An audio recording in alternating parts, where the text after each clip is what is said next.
I'm your host, and today we are starting the U-Chat. I chat, you chat, we all chat in the U-Chat. For our first topic, as you might remember, Wednesday was World Environment Day. Some places around the world, though, have not been doing so well in environment. In Delhi, the capital of India, 1.24 million people have died because of air issues in India.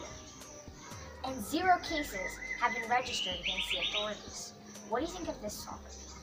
How do you think they can change to make Delhi a better place? I think this is super duper bad for Delhi and India, that lots of people are dying and getting hurt, and I think they need to not make bad air so then the people don't die.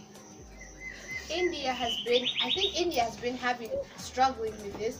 So has China, and it's something that they have to figure out. And so, yeah. I think that they should have done something of this air instead of sitting back and reacting that it's not a problem.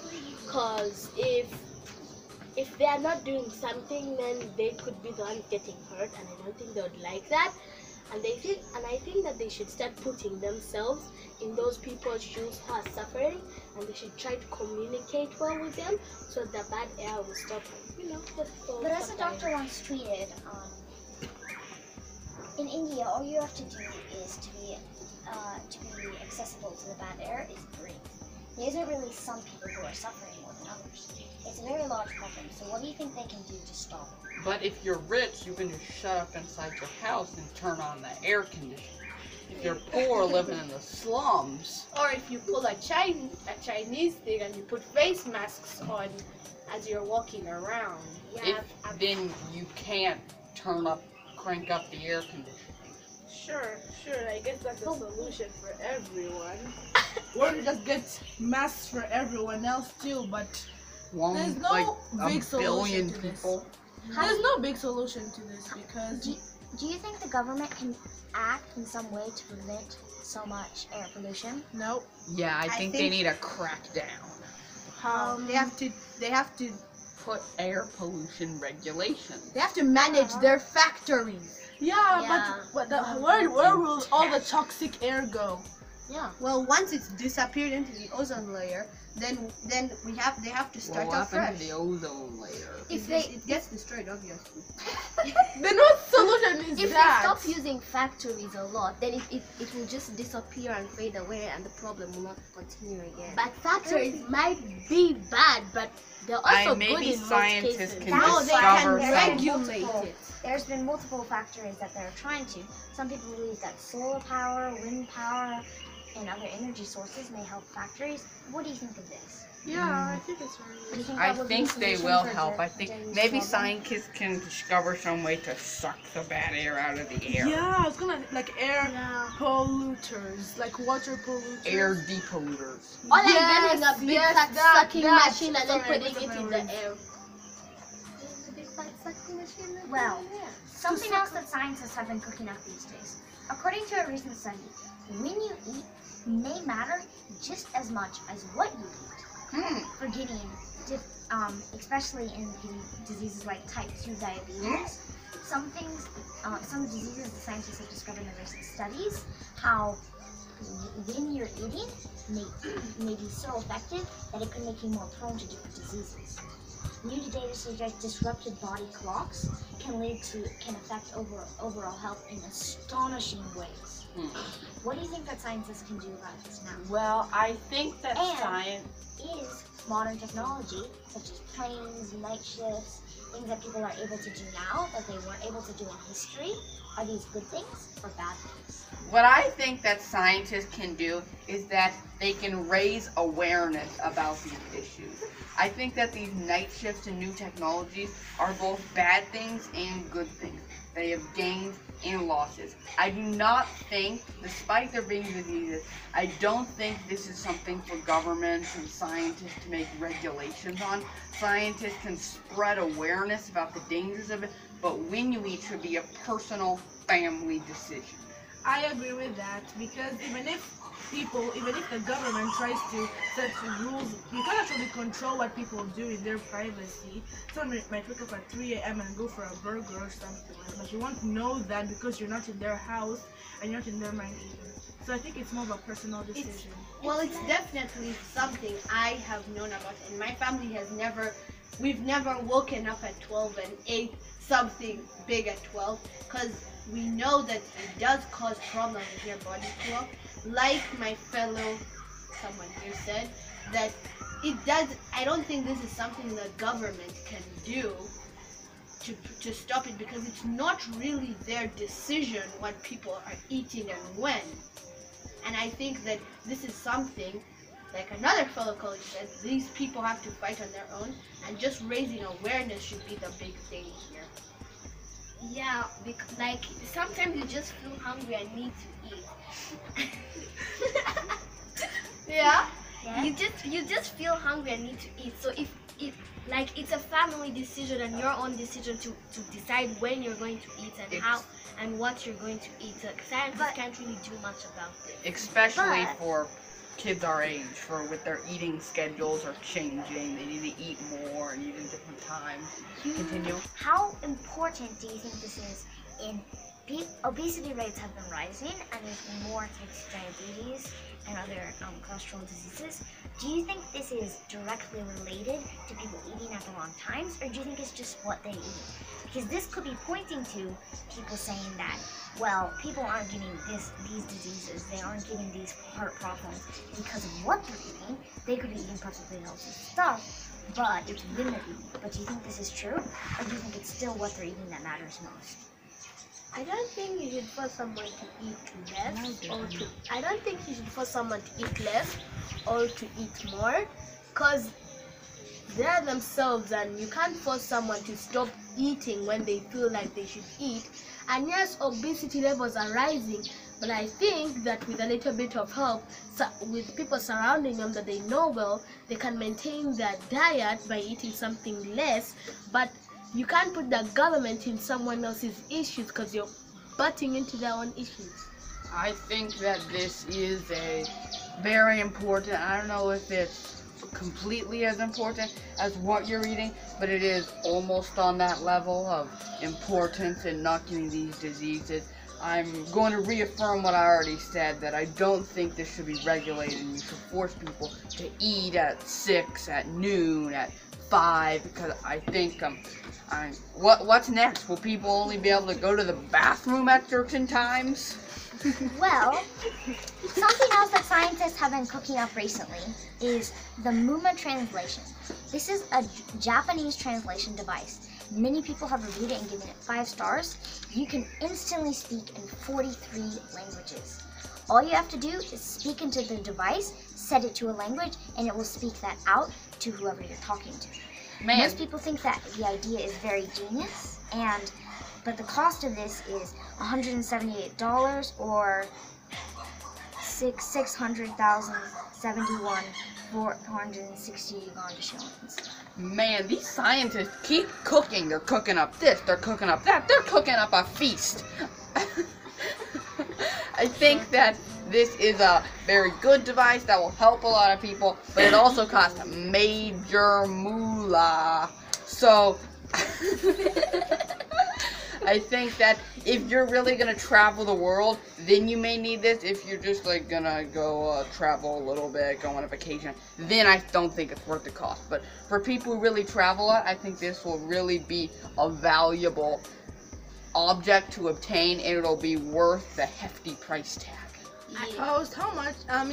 Does this device need Wi-Fi connection? I'm pretty sure it does not, because it's basically just you speak into it. It doesn't have it doesn't cook up things, but you speak into it and it speaks out in whatever language. I have done How does this work? many. That's the question. Japanese scientists aren't probably going to reveal it to the world yet, because it's their invention. It's been patented. So they might. It's not quite revealed how it works, other than that a lot of people have bought this device, and a lot of people have said that this works well, and what it does. When was this device released? It's been released just about a month ago, or even last month. But how do people know about it so fast that they've advertised it all over the web, and it's very low in stock now.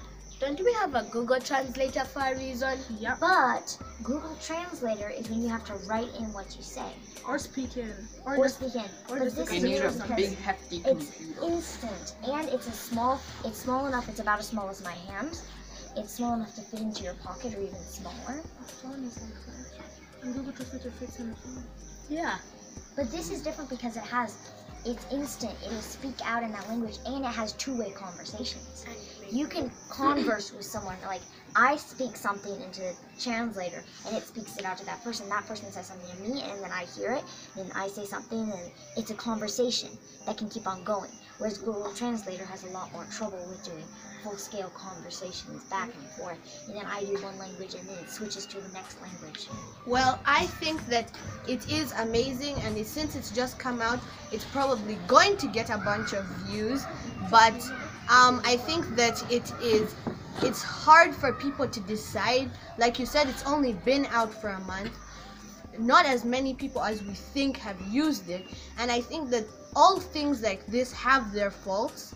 So I think that that's probably something that we have to look into. I don't think anything's perfect, and I don't think that this Muama is going to be as perfect as we think it's going to be, just because it just came out. I really think that the Muma translator is great, because I recently read that it doesn't only translate, it can also let you learn foreign languages. It lets you learn foreign languages in less than a year, which is pretty impressive. You can speak into it and you can say any phrase that you want, and it'll speak it out to you in any language you want. So you can learn phrases and words quickly and effectively instead of buying lessons or something. You could buy lessons from a private tutor that's only like twice a week, once a week. But with this, anytime you want, you could just say something. But how does this device have access to people's minds? Because the amount of speed that you learn is in the mind, it's not in the device, because people learn slower than others. But that is true, but the device is one of the fastest ways that people can use it. You can't guarantee people, like, you're going to learn it in a year, you're going to learn it in a year.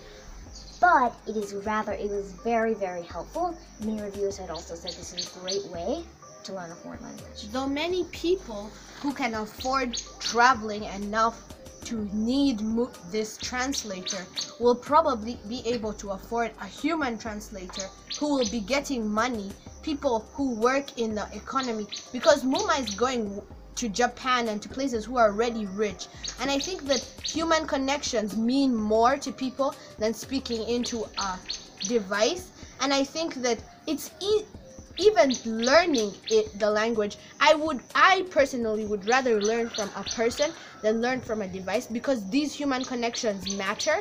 And I think that things like this taking their place, yes, it's okay, but once it becomes popular enough that most of the people are using them and they're not making these human connections, I think that's a bit of a problem. Well, these things, if you had enough money to buy a human translator, well, why not buy this cheaper phone that you can just fit in your pocket? I know you said that you're lacking the human connection, but it's not like texting when you don't even see someone and you're just texting. When you do this, you're actually talking face to face, and you're using this phone as not a replacement of the human connection, but of a vessel that human connection can flow through. You speak into that, then the thing talks to them, they talk back to you. It's expanding that human connection in a way. I don't think it's replacing it, but expanding that human connection. I don't think it has to be an enemy of the human connection. Yeah, I think I agree with my fellow speaker. I think what she's trying to say is that learning from a fellow person like you helps you keep stuff in your mind more than learning from a device, because then I think you remember things better when you're actually speaking to a person than a device, which you can actually speak to it any day. But if like you have a Chinese friend who tells you, like, you're like, how do you say good morning in Chinese, and they're like this way, then maybe one day you actually remember what they said and you might actually use it in your daily life. Well, I think that it doesn't matter if I mean, of course it matters some if it's on a device or if you're learning from a person, but I think that just varies to a person. The same way that maybe you're really good with language, it'll take you 2 months, but it'll take you 2 years. I think that for some people, like introverts, maybe they would do a lot better on a phone, and other people would do a lot better with a human person who could, a tutor who could teach them language. I think it just varies according to the person. Yes. What did you say? This Muma will get replaced very soon by so many things. So it's going to be this June's new translator, but then next year you'll find something else. So having a Muma is like replacing studies of languages. You don't need to really have it communicate well because you don't always need it every day. So when you buy it, you spend $178 on it. $178 on it, and you need it for less than 1 month. So I think that this Muma is good and also is not really needed these times. We'll be back soon for the U-Chat, and now it is our time for our break. We'll be right back.